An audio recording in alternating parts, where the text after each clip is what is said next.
Hello दोस्तों, कैसे हो आप सब। उम्मीद है सब अच्छे होंगे। तो दोस्तों, आप वीडियो तो देख रहे हैं पर चैनल को सब्सक्राइब नहीं कर रहे हैं, तो प्लीज़ चैनल को सब्सक्राइब करें और वीडियो को लाइक करे बिना बिल्कुल ना जाएं। अब बढ़ते हैं कहानी की ओर। पता नहीं मुझे मार क्यों नहीं देती, क्यों मुझे जिंदा रखा हुआ है। पर परेशान हो चुका हूं मैं, अब तो जानवर हो चुका हूं पूरा का पूरा। जब जब मरने की कोशिश की है तब तब रोक दिया है मुझे। नहीं रहना मुझे जिंदा, नहीं उठाना मुझे जिंदगी का बोझ। आज तो मैं मर के रहूंगा।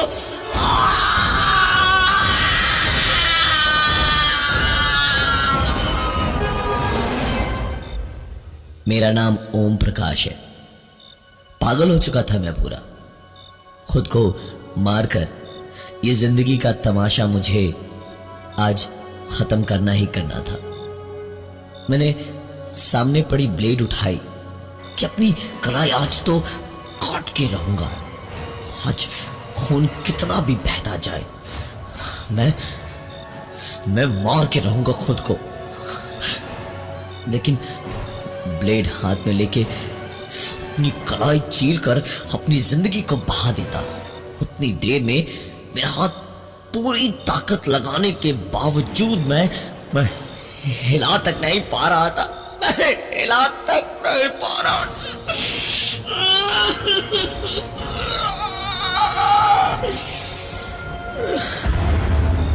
जिस हाथ में मैंने ब्लेड पकड़ा था वो हाथ ऐसे मुड़ता गया कि जैसे अब हड्डी कड़क के बोलेगी और मैं चीखूंगा और चिल्लाऊंगा।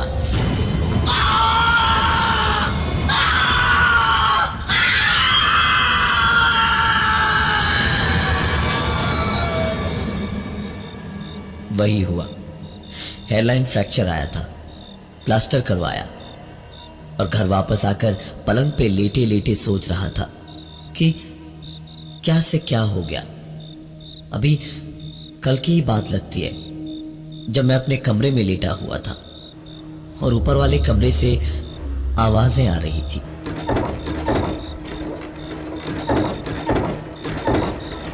ऊपर के कमरे का दरवाजा जोर जोर की आवाजें कर रहा था। मैं ऊपर के कमरे की ओर गया और शीशम की लकड़ी की सीढ़ियों पे दौड़ते हुए जब मैं भागा तो साफ साफ देख रहा था कि एक रत्ती भर हवा नहीं थी, लेकिन दरवाजा अपने आप आवाज कर रहा था, जैसे अंदर कोई जोरदार तूफान चल रहा हो। मैंने भागकर दरवाजे के दोनों पलड़ों को पकड़ा और उन्हें रोकने की कोशिश की, लेकिन मेरी पूरी मजबूत पकड़ के बावजूद बड़ी मुश्किल से मैं दरवाजों को आवाज करने से रोक पाया। और इसी वक्त मैंने दांत पीसते हुए कहा, जाओ यहां से, अब तुम जिंदा नहीं हो। आखिरी बार कह रहा हूं, चली जाओ यहां से। मैंने इतना कह के दरवाजे की कुंडी अच्छे से लगाई और वापस नीचे अपने कमरे में आया और कमरे के दरवाजे की कुंडी लगा के पलंग पर लेट गया। मिर्गी के दौरे पड़ते थे मुझे कभी कभी, और जब जब ऐसा होता था तो अच्छे अच्छों के पसीने छूटते थे। देखते ही देखते मैं पलंग पर लेटे लेटे ही अचानक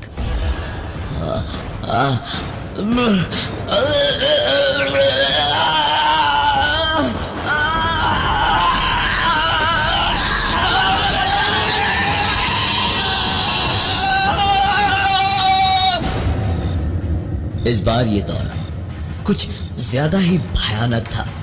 मुंह से झाग निकलने लगा और फर्श पर गिरकर मैं बेहोश हो गया।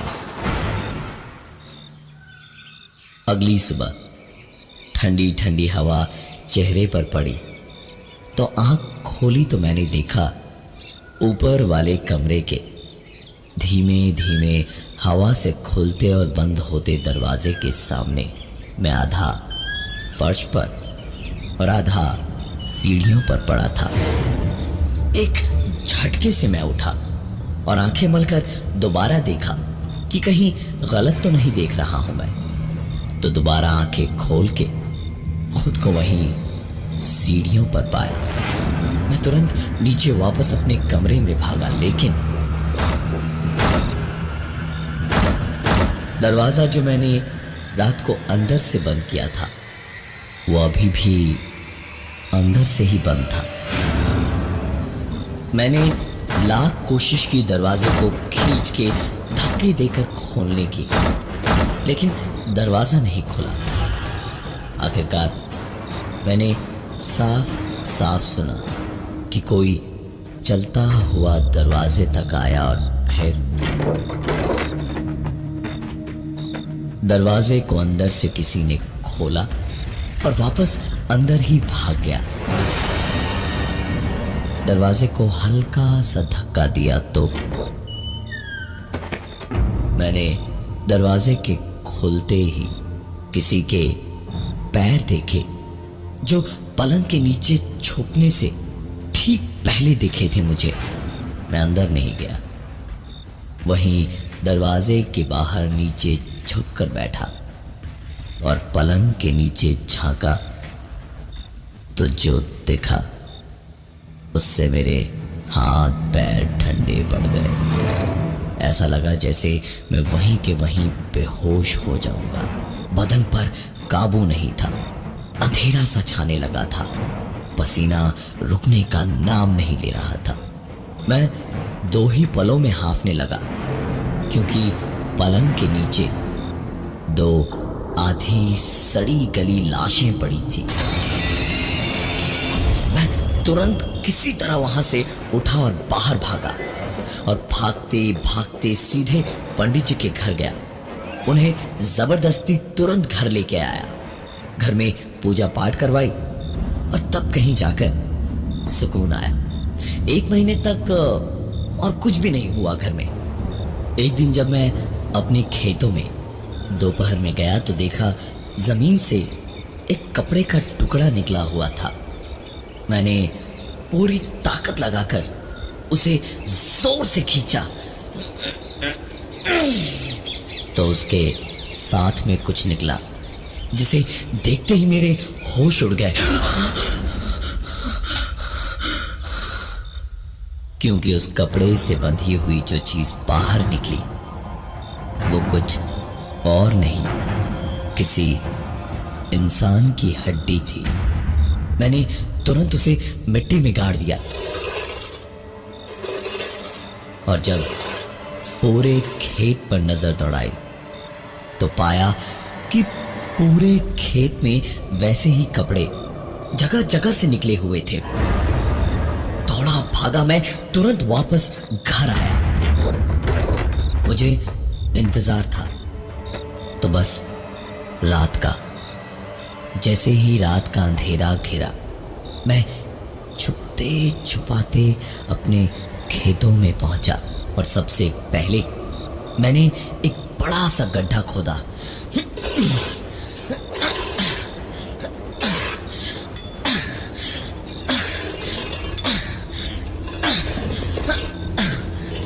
और उसके बाद जहां जहां कपड़े गड़े हुए थे वहां से हड्डियां निकालकर मैंने उस बड़े से गड्ढे में डाल दी।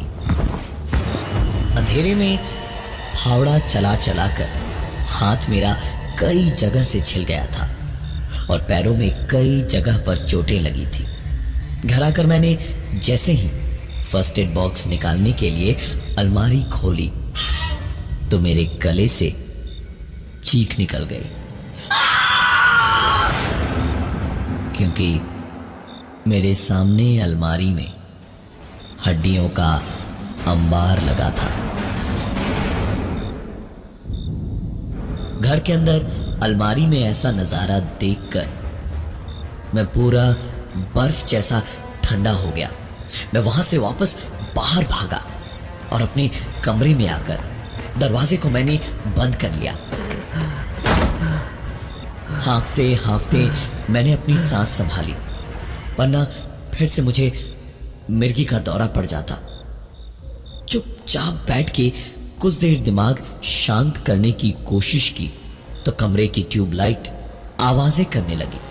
उस चिरमिर करती आवाज को सुन के मैंने ऊपर ट्यूबलाइट की ओर देखा तो वो ट्यूबलाइट बहुत धीमे धीमे हिल रही थी और उसकी आवाज तेज होती जा रही थी और आवाज के तेज होते होते अचानक ही ट्यूबलाइट जोर की आवाज से फटी और फर्श पर कुछ गिरा। कमरे की बत्ती तो बंद हो गई थी। मोबाइल की टॉर्च जलाकर देखा तो फर्श पर अधजली सी कुछ हड्डियां पड़ी हुई थी। अब इस कमरे में रुकना नामुमकिन था।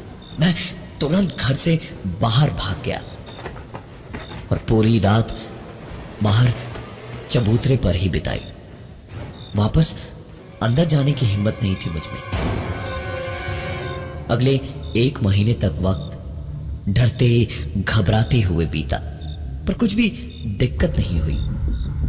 एक दिन की बात है, मैं घर पे ही था और खेत पर नहीं गया। चावल निकालने के लिए बड़े ड्रम के अंदर मैंने हाथ जैसे ही डाला और कटोरी में चावल निकाला, ठीक उसी समय मेरा हाथ चावल के अंदर जैसे किसी ने पकड़ लिया था। मैं पूरी ताकत से अपना हाथ छुड़ाने की कोशिश करता रहा, लेकिन दूसरी तरफ चावलों के अंदर से भी जैसे कोई और ज्यादा ताकत लगाकर मेरा हाथ घसीटते हुए मुझे अंदर की ओर खींच रहा था। और आखिरकार मैंने अपनी पूरी जान लगाकर एक झटके से अपना हाथ बाहर खींचा तो मेरी आंखें जैसे यकीन ही नहीं करना चाहती थी कि ये क्या हो रहा था। जबान हलक को चीर डाले ऐसी चीख मारने को आतुर थी, लेकिन खौफ इतना भर गया था दिल में कि मेरे बदन का कोई भी हिस्सा ठीक से काम कर पाए इतनी हिम्मत नहीं बची थी। क्योंकि मेरा हाथ चावल से मैंने बाहर निकाला तो जगह जगह से छिला और कटा हुआ था और ऐसा लग रहा था जैसे हाथ न हो, एक मोम का टुकड़ा हो जो पिघलने लगा था। और मेरे हाथ को पकड़ के खींचने वाला वो हाथ इंसान का नहीं, हड्डियों का था, जो अभी भी मेरे हाथ को छोड़ने का नाम नहीं ले रहा था। मैंने उसे खींचकर फेंका और दौड़ता हुआ ऊपर के कमरे में गया जहां बंदूकें रखी रहती थी हमारी। कमरे में घुसते ही मैंने बंदूक उठाकर उसमें गोलियां भरी और जैसे ही उसे लेकर नीचे जाने को पलटा तो ये क्या हो रहा है? ये बंदूक का वो मेरी तरफ कैसे? कौन है यहाँ पे? मैं तुमको नहीं मारना चाहता। मैं ये ट्रिगर पे मेरा अंगूठा कैसे दबा है? मैं खुद को नहीं मारना चाहता। मेरी बंदूक अपने आप मेरी ओर घूम गई और मेरी ट्रिगर पर रखी उंगली ट्रिगर पर दबती जा रही थी। मैंने उसे रोकने की पूरी कोशिश की, लेकिन कोई फायदा नहीं हो रहा था। पूरी ताकत लगाकर जब मैंने अपनी उंगली हटाने की कोशिश की तो अचानक मेरी ट्रिगर पर दबती हुई उंगली पूरी की पूरी मुड़ गई।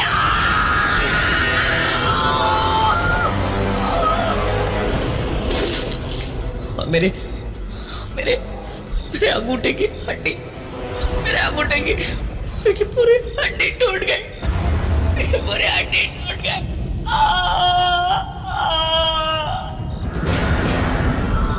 मैंने तुरंत बंदूक फेंक दी और घर पे ताला लगा के हॉस्पिटल चला गया। प्लास्टर करवा के लौटने को हुआ तो मन नहीं माना अंदर जाने को। अपने आप से ही घिन सी हो रही थी मुझे।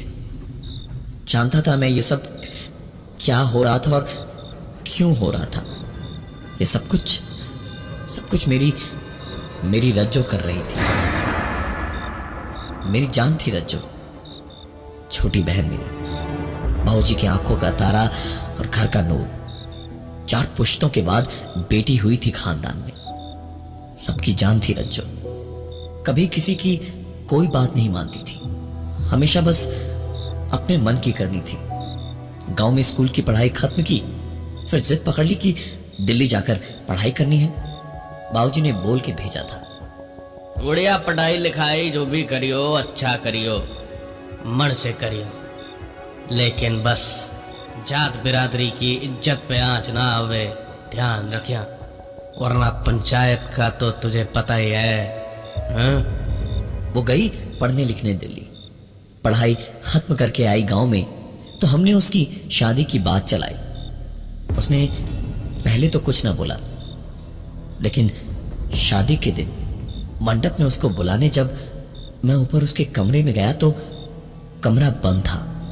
दरवाजा तोड़ा तो देखा अंदर रज्जो नहीं थी। एक चिट्ठी रखी थी कि उसे किसी और से प्यार है और उसी से शादी करेगी। पर छोरी घनी बेवकूफ थी या बाप भाई के प्यार में अंधी थी। बता गई थी चिट्ठी में कि कहाँ जा रही है। बाबूजी को खबर सुनते ही दिल का दौरा पड़ा। हॉस्पिटल ले जाते हुए रास्ते में ही वो चल बसे। खानदान की बेइज्जती हुई सो अलग, और मेरे लिए सिर्फ एक ही चारा बचा था, पंचायत के कानून को मानना। चाहता तो मैं उसे माफ कर देता, लेकिन इतनी बेइज्जती हुई। बाबूजी चल बसे, कैसे माफ कर देता उसको। मैं 2 पहलवान लेकर गया, घसीट के दोनों के हाथ पैर बांधकर उनको गांव तक लाया। पहले तो लड़के को जी भर के पेड़ से बांध कर मारा, और फिर दोनों को चौक के पेड़ पे उल्टा लटका के सर में गोलियां भर दी।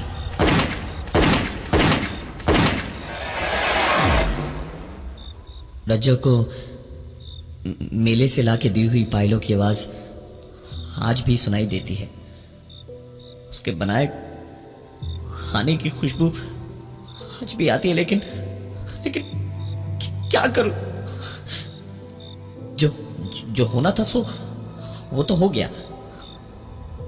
3 महीने बाद जब मैं घर लौटा ये सोच के कि सब ठीक हो चुका होगा, तो अब तो बातें और बढ़ गई थी। वो मानती ही नहीं है, ना सुकून से जीने देती है, ना मैं खुद को मारना चाहूं तो मुझे मरने देती है। इस घर से निकलने की कितनी भी कोशिश करो, पर मैं निकल नहीं पाता। कुछ खाओ तो उल्टियां करके खून तक आ जाता है। हफ्तों तक बिना खाए सिर्फ पानी पी के जीता हूं, और जब लगता है कि मौत नजदीक है तो कोई ना कोई खाना खिला जाता। मैं इस घर में बंद मेरी मौत के लिए तरस रहा हूं, माफी के लिए नहीं। और ये सब कोई और नहीं, मेरी रज्जो ही कर रही है, जिसको मैंने सरे आम गांव में जिंदा मार दिया। आज मैं सब कुछ खत्म करके रहूंगा। ब्लेड मैंने छुपा के रखा हुआ है। बस आज ये खेल खत्म होकर रहेगा। आज ये खेल खत्म होकर रहेगा।